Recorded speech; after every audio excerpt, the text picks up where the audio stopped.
de Diputados y el Senado, señoras y señores subsecretarios de Estado, presidentes y representantes de partidos políticos, representantes de organismos internacionales, representantes de organizaciones de la sociedad civil, autoridades nacionales, regionales, comunales, amigas y amigos. El pasado 21 de mayo, en el mensaje a la Nación, formulé un llamado a tener una discusión madura e informada, debatiendo en el Congreso un proyecto de ley que despenalice la interrupción voluntaria del embarazo por 3 causales específicas. Hoy estamos cumpliendo este compromiso con el envío de este proyecto de ley al Congreso para someterlo a debate y que se convierta en ley. Se trata de una situación difícil que debemos enfrentar como país maduro. Amamos la vida y nadie quisiera interrumpirle, menos que nadie una madre. Pero cuando está en riesgo su vida o cuando la vida que se gesta es inviable o fruto de la violencia sexual, se ponen en tensión los principios éticos, derechos y criterios de humanidad que están en juego. Sin embargo, hay que tomar una decisión y no podemos evitarlo obligando a las mujeres a que carguen solas con las pesadas consecuencias de no poder decidir por causa de una ley, porque atropellamos su dignidad, prolongamos sus sufrimientos, arriesgamos su vida. El Estado, como garante de los derechos de las personas y del bien común, está obligado a crear las condiciones en las cuales esta decisión, pueda tomarse para favorecer el despliegue de la vida humana en su más amplio sentido. Sin embargo, la normativa vigente sobre interrupción del embarazo, que lo prohíbe sin excepciones, no responde al trato digno que el Estado de Chile debe otorgar a sus ciudadanas en estas situaciones y sitúa a nuestro país al margen de los mayoritarios marcos jurídicos internacionales. Además, los hechos han demostrado que la prohibición absoluta y la criminalización de toda forma de interrupción del embarazo no han impedido ni impiden en la práctica, su práctica en condiciones de gran riesgo para la vida y salud de las mujeres. Y lo ha manifestado con claridad la ciudadanía y ha sido nuestra voluntad expresada en el programa de gobierno. No es tolerable que se castigue con pena privativa de libertad a aquellas mujeres que se encuentran en esta difícil disyuntiva. Por esa razón, las 3 causales de interrupción legal del embarazo que aborda el proyecto que presentamos hoy exigen la expresión de voluntad libre de la mujer, sin la cual dicha interrupción no puede tener lugar. Y en los casos específicos en que la mujer, por diversas razones, pueda ser incapaz de tomar esa decisión, o cuando es menor de 14 años, el proyecto propone reglas especiales para asegurar una adecuada decisión. Y yo quiero ser muy clara en este punto. En una sociedad donde las mujeres son ciudadanas plenas y libres, ni el Estado ni nadie puede obligarlas a tomar una decisión en contra de su derecho y deseo a ser madre. Eso lesionaría nuestros principios más básicos como sociedad civilizada. Pero de la misma manera, cuando su decisión es no continuar con el embarazo, por alguna de las 3 graves causas mencionadas, el Estado debe entregar alternativas fundadas en sus derechos, en su dignidad y en razones de protección de su vida.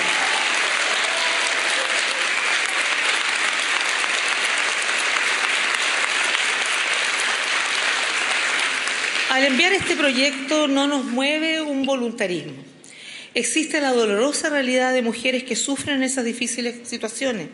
Existe una larga historia jurídica en Chile de la que podemos aprender y existen los convenios y recomendaciones de las organizaciones internacionales que apuntan en la dirección que hoy proponemos.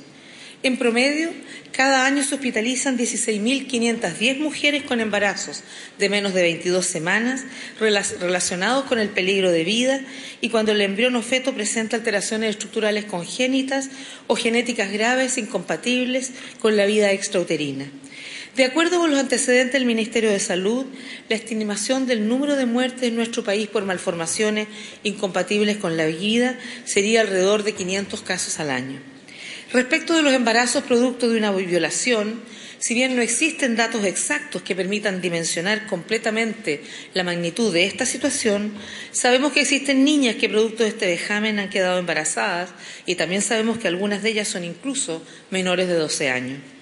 El proyecto que enviamos al Congreso quiere enfrentar estas realidades y para eso podemos apoyarnos en nuestra propia historia, porque Chile tuvo una importante tradición jurídica y de salud pública en este ámbito, interrumpida arbitrariamente en los últimos días de la dictadura. Ya en los años 30 del siglo pasado, las organizaciones de mujeres manifestaban la urgencia de contar con métodos anticonceptivos, así como una reglamentación que permitiera evitar las graves consecuencias de los embarazos en condiciones críticas. En esa misma época, con la dictación del Código Sanitario, se permitió su interrupción por razones terapéuticas. En 1960, ante las altas cifras de mortalidad materna, a la época 299 por 100.000 nacidos vivos, el presidente Eduardo Frei Montalva aprobó un nuevo Código Sanitario que mantuvo la interrupción del embarazo por razones terapéuticas y junto a ello puso en marcha el Programa Nacional de Planificación Familiar en 1965 que favoreció la disminución de abortos hospitalizados y sin duda además disminuyó la mortalidad materna.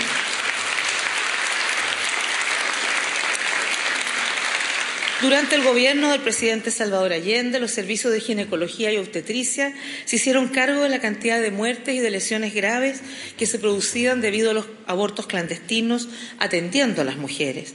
La interrupción del embarazo por razones terapéuticas fue una legítima prestación de salud, reconocida por la comunidad médica y jurídica, además de la ciudadana, hasta el año 1989.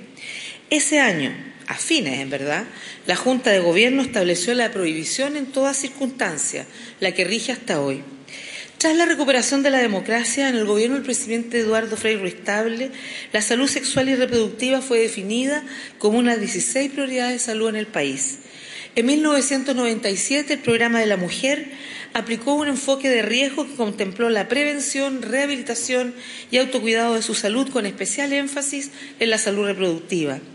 En el año 2010, poquito antes de terminar el gobierno, se aprobó la Ley 20.418 que fijó las normas sobre información, orientación y prestaciones en materia de regulación de la fertilidad. En ella se estableció por primera vez el deber del Estado de garantizar el acceso a los mecanismos de regulación de la fertilidad, incluida la anticoncepción de emergencia. Del mismo modo,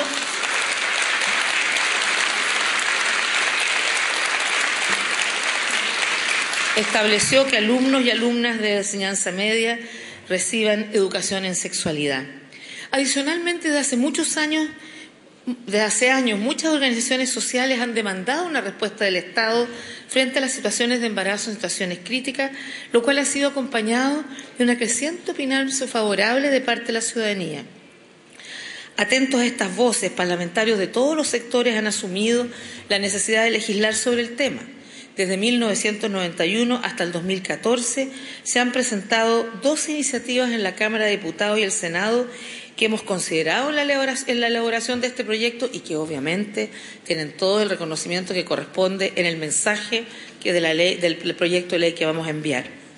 La propuesta que hoy día presentamos se embarca también en los compromisos que Chile tiene con el derecho internacional en materia de derechos humanos y que no podemos seguir rehuyendo. La penalización del aborto sin excepción en nuestro país constituye un incumplimiento inequívoco de las obligaciones internacionales contraídas por el Estado de Chile. Los organismos de Naciones Unidas han hecho numerosas recomendaciones al Estado de Chile, solicitándole que enmiende la actual normativa. Dichas recomendaciones están en sintonía con la forma en que se ha legislado sobre la interrupción del embarazo en el contexto mundial. Amigas y amigos, el proyecto de ley tiene como fundamento un profundo respeto por la vida. Y quiero ser muy clara para que no se construyan mitos al respecto. Con este proyecto las mujeres podrán decidir informadamente si interrumpen o no el embarazo frente a 3 situaciones extremas y cuando está en juego la vida de la madre, del feto o en el caso de violación. Y por eso estamos brindando un apoyo a muchas mujeres en un momento muy doloroso de sus vidas. ¿Cuáles son las situaciones precisas y las condiciones en que las mujeres van a ejercer su decisión acorde a los contenidos de este proyecto? La primera causal que permitirá interrumpir un embarazo es aquella en que la mujer se encuentre en riesgo vital presente o futuro. En la actualidad, los equipos médicos deben enfrentar la aguda contradicción que implica no poder salvar la vida de una mujer porque la interrupción de su embarazo está sancionado penalmente. La segunda causal es la relacionada con el embrión o feto que padece alteraciones estructurales congénitas o genéticas incompatibles con la vida extraterina. Estas claramente deberán ser diagnosticadas por un equipo médico. Forzar a la mujer a llevar a término tal embarazo o bien obligarla a que espere la muerte del feto significa prolongar su sufrimiento. Finalmente, la tercera causal es la interrupción del embarazo producto de una violación. En esta situación, la mujer o niña resultó embarazada por un acto realizado contra su voluntad. Es una agresión brutal de su dignidad. Por ello, no podemos exigirle la continuación del embarazo si es que ella no quiere mantenerlo debido a su origen. No reconocer la posibilidad de que ella decida, en un espacio de discernimiento adecuado y antes de 12 semanas de gestación, si desea o no continuar con el embarazo, perpetúa la negación de su voluntad y el dolor que se inició con la violación.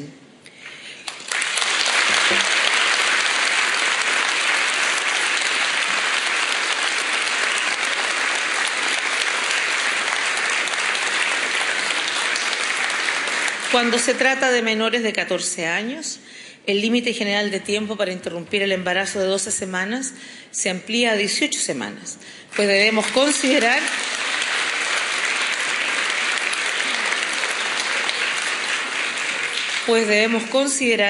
que las niñas y adolescentes muchas veces desconocen su estado. Estas tres causales de interrupción voluntaria del embarazo deben consagrarse como una legítima prestación de salud. Y sé que en estas tres situaciones están involucradas muchas particularidades que debemos considerar detenidamente para asegurar una adecuada protección de los principios que rigen la ley. Tendremos un especial cuidado con las niñas y adolescentes. De acuerdo con nuestro ordenamiento jurídico, el presente proyecto reconoce una autonomía limitada para las menores de 18 y mayores de 14 años. En efecto, si bien se le da eficacia a su manifestación de voluntad, se cautela el conocimiento de sus padres o representantes legales. El caso de las menores de 14 años es distinto. Ellas deben actuar con autorización de su representante legal. No obstante, es importante darle un legítimo espacio de discernimiento y opinión a la menor. Por ello, en caso de diferencias con sus representantes, se establece la posibilidad de la menor de acceder al juez de familia para obtener su pronunciamiento. El drama de la violencia sexual que afecta a las niñas y adolescentes suele ejercerse dentro de su propio círculo familiar. Tenemos que hacernos cargo de esa situación. Por ello, el proyecto de ley autoriza al personal médico a prescindir de la autorización del representante legal de las menores de 14 años si existen antecedentes que de solicitarla se expondrá a la menor a riesgos de violencia intrafamiliar o de abandono.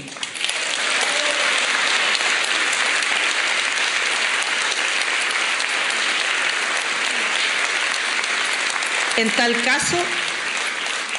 caso, el profesional médico deberá solicitar al juez de familia competente la autorización respectiva. Las mujeres deben poder ejercer su derecho a discernir en condiciones adecuadas.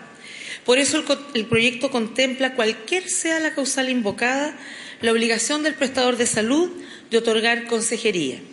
En ella se entregará de manera oportuna y clara toda la información que se necesita para tomar una decisión. Cuando la causal invocada para interrumpir el embarazo es la inviabilidad del feto o del embrión o su origen en una violación, el prestador entregará por escrito información sobre las alternativas a la interrupción del embarazo.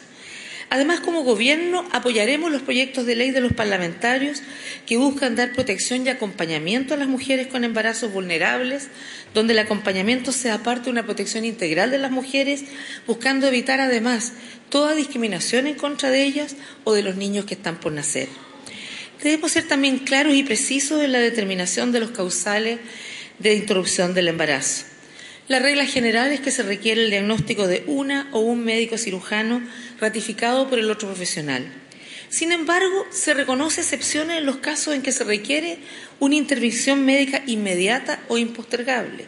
Ello ocurrirá, por ejemplo, cuando el riesgo para la vida o la salud de la mujer sea inminente. Este proyecto encara situaciones extremas donde las convicciones profundas de cada persona están en juego. Y debemos ser respetuosas con ella como la comunidad diversa y tolerante que somos. Por eso se le reconoce a él o a la médico cirujano la posibilidad también de expresar su objeción de conciencia. Pero se hace también explícito el deber ético del médico afectado por esta situación de informar de forma oportuna cuando una paciente se encuentra en alguna de estas causales. Como contrapartida, el prestador de salud tiene la obligación de derivar a la mujer entonces a un profesional que no tenga la objeción de conciencia.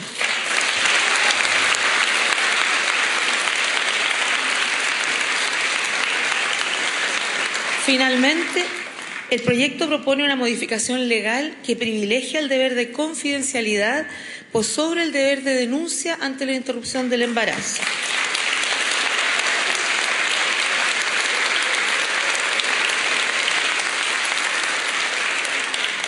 Se trata de prevenir que la mujer se inhiba de entregar información fidedigna acerca de su condición de salud al personal médico o solicitar asistencia por temor a una posible sanción penal. Amigas y amigos, la despenalización del aborto bajo estas tres causales es una tarea impostergable del Estado y un compromiso de mi gobierno. Y hoy, en el último día de enero, estamos cumpliendo. Yo sé que este es un tema sensible. Somos un país diverso, donde conviven distintas concepciones religiosas, filosóficas y culturales. No siempre hay acuerdo en los temas que atañen a la conciencia de cada uno, pero como comunidad no podemos renunciar a la definición del bien común y de las reglas compartidas. Eso es siempre una tarea exigente. Por eso la forma en que debatamos esta ley es tan importante como su resultado. Necesitamos fortalecer los derechos de las mujeres, pero necesitamos también, al mismo tiempo, fortalecer la calidad de nuestro diálogo político. Y sé que la ciudadanía seguirá de cerca los debates y juzgará a las alturas de miras del mismo. Quiero pedirle a los parlamentarios y parlamentarias, a los que están aquí presentes, también a los que no están presentes, su apoyo para sacar adelante este proyecto. Y pido que el trabajo legislativo sea encarado con actitud de diálogo sobre la base del respeto mutuo y la tolerancia.